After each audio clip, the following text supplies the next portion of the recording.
तुमच्या आमच्या गोष्टीमध्ये ही गोष्ट आहे अविचारी.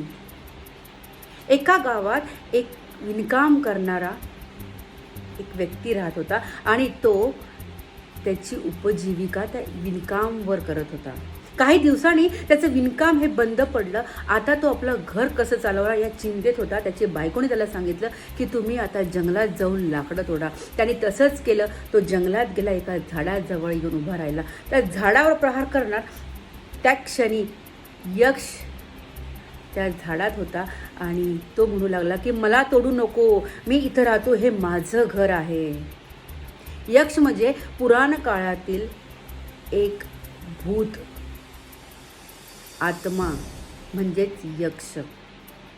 हे ऐकल्यावर त्या लाकूड तोडायला त्याची दया आली आणि त्यांनी ठरवलं की मी तू राहतो ना या झाडावर, आता मी हे झाड तोडणार नाही. असं म्हटल्यावर यक्षला आनंद झाला आणि यक्ष त्याच्यावर खुश झाला आणि म्हणायला लागला तुला जे हवंय ते तू माग, मी तुला देतो. त्याने विचार न केला. तो तसाच त्या क्षणी बायकोकडे गेला. बायकोला म्हटलं की यक्ष मला भेटलाय आणि त्यांनी मला इच्छा तू सांग तुला काय पाहिजे ते. त्या बायकोने त्याला सांगितलं किती मूर्ख आहात तुम्ही त्याला सांगा मला 4 डोळे, 4 हात, 4 पाय पाहिजे, म्हणजे तुमचं काम चांगलं चालेल आणि आपण श्रीमंत होऊ.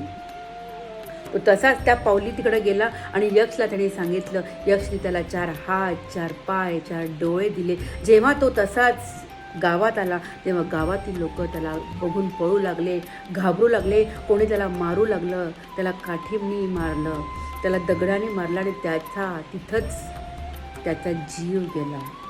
त्याची बायका पोरं सांगत होते की त्याला वरदान मिळालंय, पण हे कोणीच ऐकलं नाही आणि तो तिथंच मृत्युमुखी पडला. त्यांनी जर स्वतःचा विचार करून यक्षकडे चांगलं काही मागितलं असतं तर त्याचं नुकसान झालं नसतं.